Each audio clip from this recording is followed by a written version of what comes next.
Hello students, I am Gaurav Mishra. My name is Gaurav Mishra, and today I'm going to tell you something about linguistics and the branch of linguistics which we are concerned. And that branch of linguistics has become more important during the past 15 to 20 years. And that branch of linguistics is known as phonetics. तो ये session हमारा जो है ये bilingual session होने वाला है. Bilingual से मेरा मतलब है कि इंग्लिश और हिंदी दोनों में हम इसको एक्सप्लेन करने वाले हैं. मैं एक्सप्लेन करने वाला हूँ. तो मैं इसमें आपको लिंग्विस्टिक्स के बारे में समझाऊंगा, और लिंग्विस्टिक्स की एक ब्रांच है जिसको हम बोलते हैं फोनेटिक्स. तो फोनेटिक्स के बारे में और लिंग्विस्टिक्स के बारे में कुछ ये छोटा सा मैं एक लेक्चर आपको आज देने वाला हूँ. तो पहली चीज तो ये है कि लिंग्विस्टिक्स होता क्या है. What is linguistics? So let me put on the date. What is the date today? Can anybody tell me the date? 25th of October.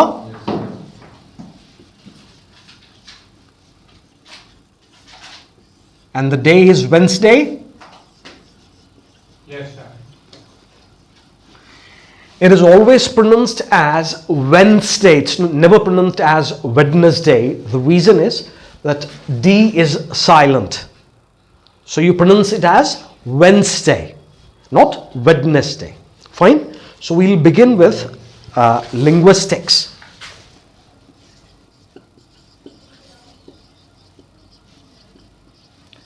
Now what is linguistics? Linguistics क्या चीज होती है? जब हम किसी भी भाषा का, दुनिया की किसी भी भाषा का वैज्ञानिक रूप से अध्ययन करते हैं, whenever we study any language of the world in a scientific manner, that is what is known as linguistics. जब किसी भी भाषा का वैज्ञानिक रूप से अध्ययन किया जाता है, तो वैज्ञानिक रूप से अध्ययन करने का या scientific way of learning a language never means that you have to visit a chemistry lab and add certain chemicals to it. वैज्ञानिक रूप से अध्ययन करने का ये मतलब नहीं कि आप केमिस्ट्री लैब में जाएंगे और कुछ केमिकल्स वगैरह के साथ एक्सपेरिमेंट करेंगे या उसमें कुछ ऐड करेंगे. ऐसा कुछ नहीं है. वैज्ञानिक रूप से अध्ययन का मतलब ये होता है कि हम उसको प्रॉपरली एक सिस्टमैटिक तरीके से उसकी ग्रामर, उसका वर्ड्स का कंस्ट्रक्शन, उसके सेंटेंसेस का कंस्ट्रक्शन, तो उसके लिए हमें ग्रामर सीखनी पड़ेगी. फिर उसका करेक्ट साउंड्स हमको प्रोड्यूस करने हैं, चाहे कोई भी भाषा हो, चाहे इंग्लिश हो या हिंदी हो. तो उसको हम बोलते हैं वैज्ञानिक रूप से अध्ययन. और इसको हम हिंदी में लिंग्विस्टिक्स को हम भाषा शास्त्र या भाषा विज्ञान भी कहते हैं. भाषा शास्त्र या भाषा विज्ञान. अब इसमें कुछ branches, there are certain branches of linguistics. Linguistics की कुछ ब्रांचेस हैं, कुछ शाखाएं हैं. तो वो क्या शाखाएं हैं लिंग्विस्टिक्स की?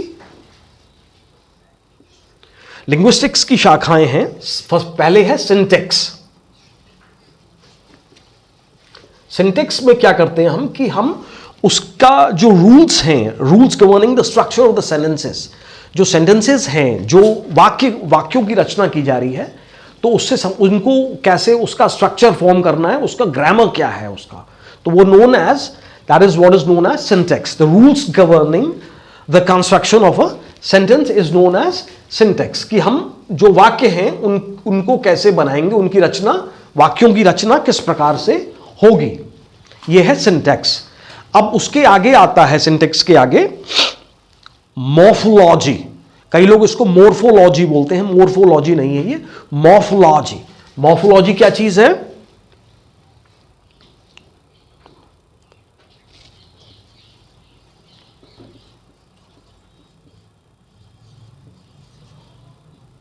It's morphology. मॉर्फोलॉजी का मतलब है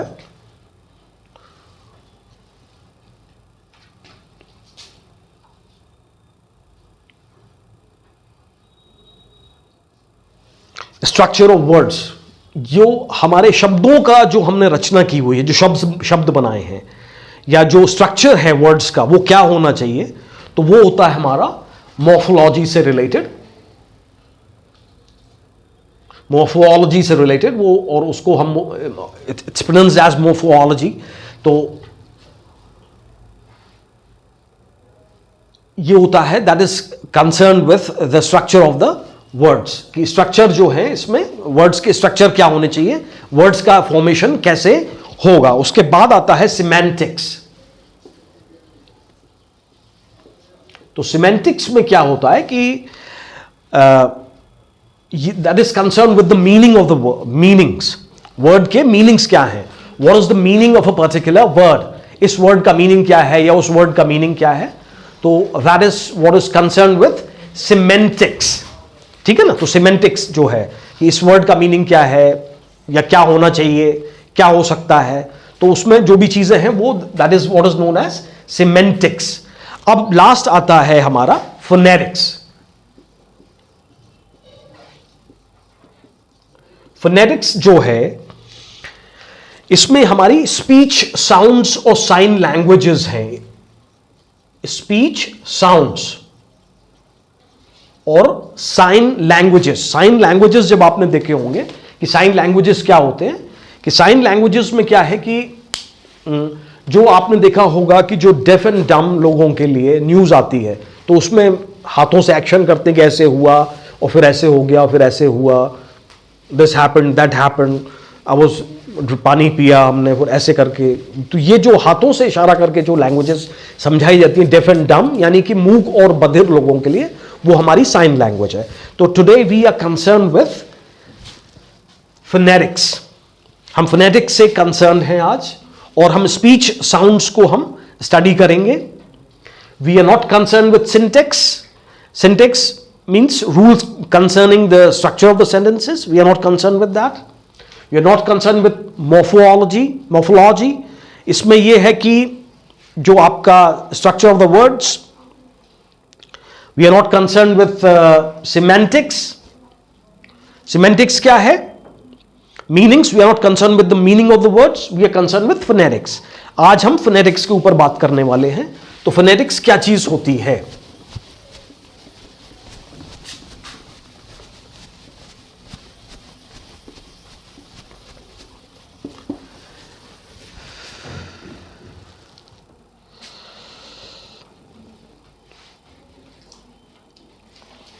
What is phonetics? Phonetics की जो टेक्निकल डेफिनेशन है, जो इंग्लिश की डेफिनेशन है, वो इस प्रकार से है कि phonetics is the study of speech sounds and the production, transmission and reception, their analysis, classification and transcription.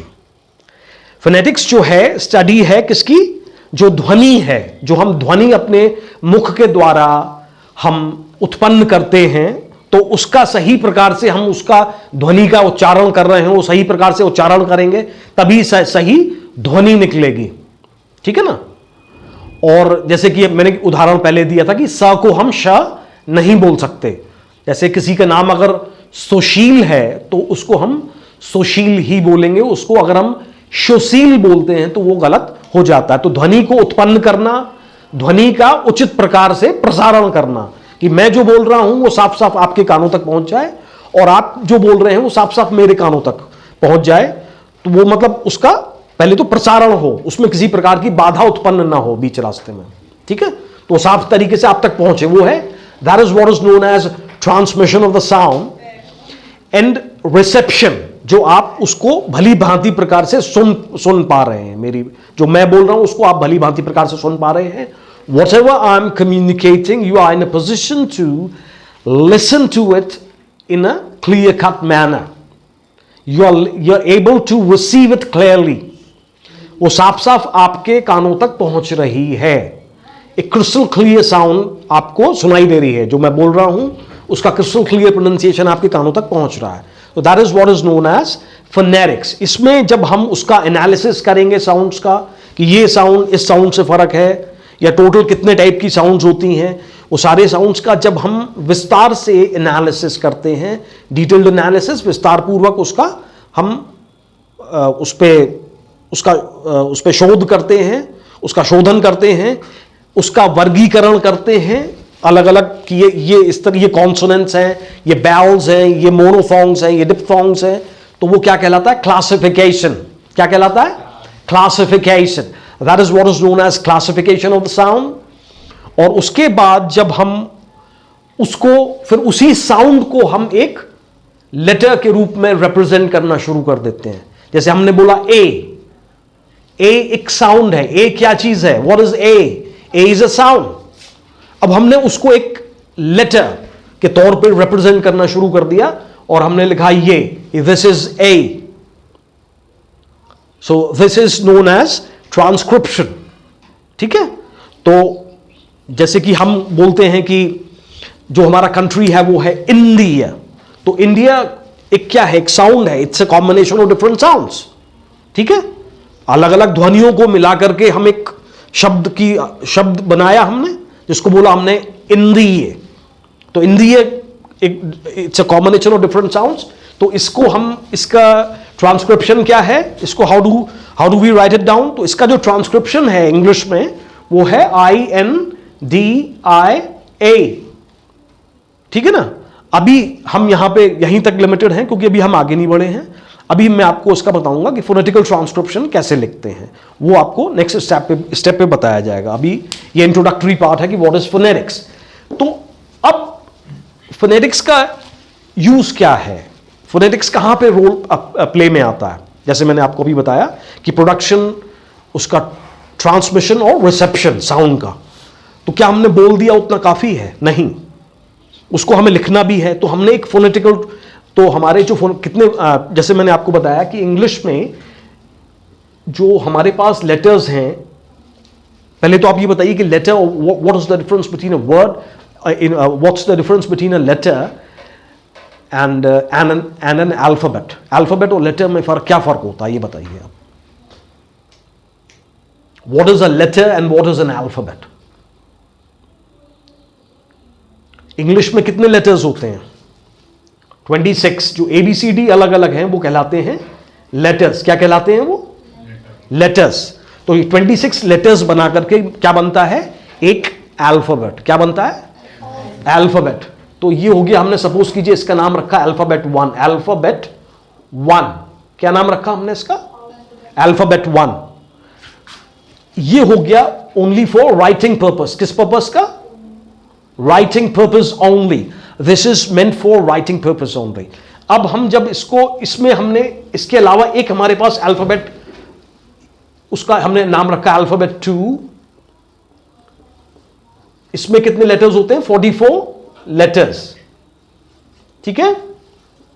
तो these are basically these are sounds। क्या है ये? साउंड। सो 40 उन साउंड्स को हमने एक लेटर प्रोवाइड किया हुआ है कि ये साउंड का ये लेटर है, ये साउंड का ये लेटर है। तो वो 44 लेटर्स हमारे पास है। तो ABCD जैसे मैंने आपको बताया वो क्या है? लेटर। इनको मिला के क्या बना? एक अल्फाबेट। तो ऐसे ही हमारे पास दूसरा जो लेटर है, दूसरा ग्रुप है लेटर्स का, वो है 44 लेटर्स, और इनको मिला के बना सेकेंड अल्फाबेट। तो इंग्लिश में कितने अल्फाबेट्स हुए? 2। और कितने लेटर्स हुए इंग्लिश में? 70। This is meant to be spoken. ये वाले जो है ये बोलने के लिए हैं। ठीक है ना। तो इसी के बारे में हम स्टडी करने वाले हैं। Will study about these 44 letters in detail. तो for 26 plus 44 makes 70। How many letters are there in English? 70 letters are there. Whenever somebody asks a question, how many letters are there? You will say there are 70 letters in English. So there are a lot of rules and regulations. For example, you have learned a lot of rules and regulations in English so far. What I'm trying to say is that you have learned English grammar. There are a lot of rules and regulations regarding the construction of a sentence. एक वाक्य का आप निर्माण किस प्रकार से करते हैं, उसके लिए आपने पूरी ग्रामर पढ़ी 10th क्लास तक CBSE बोर्ड में। ऐसे ही जब आप इंग्लिश बोलते हैं तो उसमें आपके 44 लेटर्स हैं, तो किस तरह से बोलने हैं उसके बहुत सारे रूल्स एंड रेगुलेशंस हैं। तो वो जो रूल्स और रेगुलेशंस हैं, वो रूल्स और रेगुलेशन जब आप सीख लेते हैं, सब कुछ आपको आ गया है ना, सब कुछ सीख लिया आपने, सब कुछ आपका आ गया, तो आपका प्रोनाउंसिएशन फिर वंस एंड फॉर ऑल वो चेंज हो जाता है। उसको आप यूके एक्सेंट भी बोल सकते हैं। हमने जो इंग्लिश सीखी है वो यूके के लोगों से सीखी है। ब्रिटिशर्स आए थे इंडिया में, उन्होंने रूल किया था अप्रॉक्सीमेटली 200 ईयर्स, 200 सालों के लिए। तो वो जो 200 सालों का या 200 ईयर्स का जो रूल था, ब्रिटिश रूल, तो हमने सारा जो ग्रामर सीखा, जो बोलना सीखा, लिखना सीखा, तो वो सब अंग्रेजों से सीखा। तो हमारे लिए करेक्ट क्या हो गया? इंग्लिश, यूके की इंग्लिश हमारे लिए करेक्ट हो गई। इंग्लिश के दो वर्जन्स हैं, एक यूके एक्सेंट, दूसरा यूएस एक्सेंट. तो why I always suggest to learn UK accent is, or to pay more attention towards UK accent, is because whatever grammar you have learned in your school up to 10th standard, that is based on UK English. वो जो grammar अभी तक आपने सीखी है या जो competitive exams आप फेस करने वाले हैं फ्यूचर में, वो आपका यूके इंग्लिश पे बेस्ड है. किस पे बेस्ड है? यूके इंग्लिश पे बेस्ड है. ग्रामर स्लाइटली डिफरेंट है. US grammar slightly different than UK grammar. जैसे हम लोग यहां पे बोलते हैं कि thank you for having me is incorrect if you go according to the UK grammar rules. Thank you for having me is correct, is regarded as correct as far as US grammar is concern. तो UK grammar US grammar में थोड़ा सा फर्क है, ठीक है ना, लेकिन उनके अपने अलग रूल्स हैं. तो we are not discussing about US grammar और US accent, we are discussing about UK accent and UK grammar, because whatever we have learned in school so far is based on, I mean, everything is we have borrowed or we have has been given to us by Britishers. ठीक है. तो ये हो गए आपके 70 letters. अब हम यहाँ से आगे चलते हैं. मान लीजिए आपने सब कुछ सीख लिया, आपने बोलना सीख लिया, फोनेटिक्स के सारे रूल्स और रेगुलेशंस आपको पता चल गए और आपको आ भी गया, खूब आपने प्रैक्टिस भी की और सारा आपका एक्सेंट हमेशा के लिए फिर वो चेंज हो जाता है. और वो एक बार चेंज हो जाएगा तब आपका, जब वो आपका एक्सेंट चेंज होगा तो फिर आप किस तरीके से बोलेंगे. जैसे कि अभी मैं आपके सामने एक छोटा सेंटेंस, बहुत ही छोटा वाक्य या छोटा सेंटेंस बोलने वाला हूं कि the blood oozes out of the womb. क्या बोला मैंने? फिर दोबारा से बोला second time. The blood oozes out of the womb. One more time. The blood oozes out of the womb. ये समझ में नहीं आ रहा है, नहीं आ रहा, ये छोटा है सेंटेंस. अब मैं इसको लिख दे रहा हूं, अब ये 1 मिनट में समझ में आ जाएगा.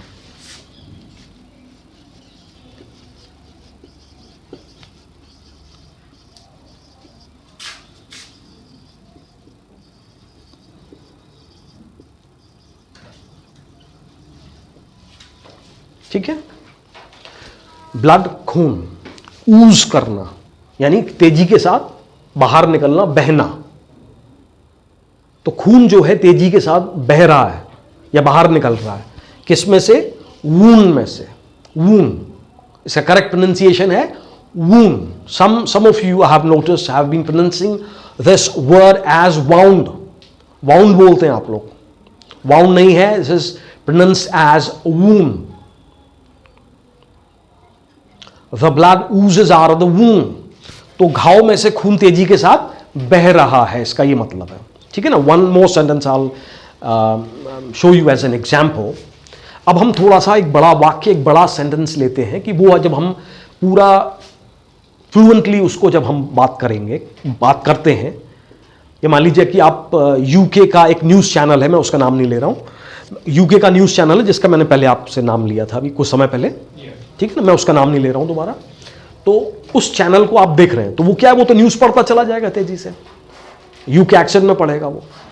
आपकी वो ऊपर से जाता है वो तो मैं तो जो भी क्लास में आपको एक्सप्लेन कर रहा हूँ वो 3 टाइम्स एक्सप्लेन कर दूंगा और बोर्ड पे लिख भी दूंगा मैं उसको. बायलिंगुअल तरीके से मैं उसको एक्सप्लेन भी करूंगा. लेकिन जब आप यूके का न्यूज़ चैनल देखते हैं तो वो तेजी से एक बार बोलता है और आगे बढ़ता जाता है वो, और वो सारी न्यूज़ आपके ऊपर से निकल जाती है. तो उसका मैं एग्जाम्पल दे रहा हूँ. One more sentence, then I will write it down, you will understand everything. उसको मैं 3 बार रिपीट करता हूं. अब थोड़ा सा मैं बड़ा सेंटेंस लेने वाला हूं. ये तो छोटा सेंटेंस था, मैं बड़ा सेंटेंस लेने वाला हूं.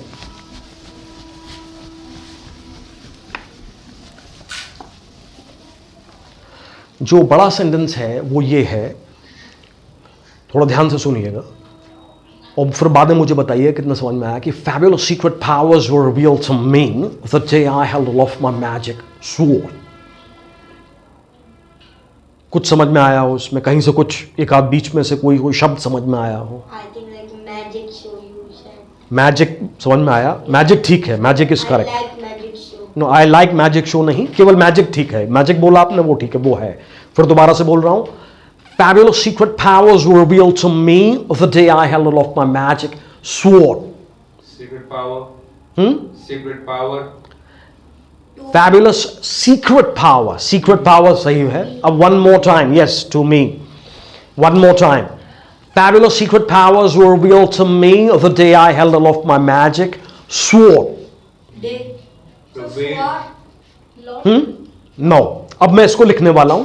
अब ये पूरी तरह से क्रिस्टल क्लियर हो जाएगा कि जो मैंने बोला है वो क्या लिखा है, और मैं उसको हिंदी भाषा में आपके सामने मैं पूरा का पूरा विस्तार पूर्वक उसको एक्सप्लेन करने वाला हूं.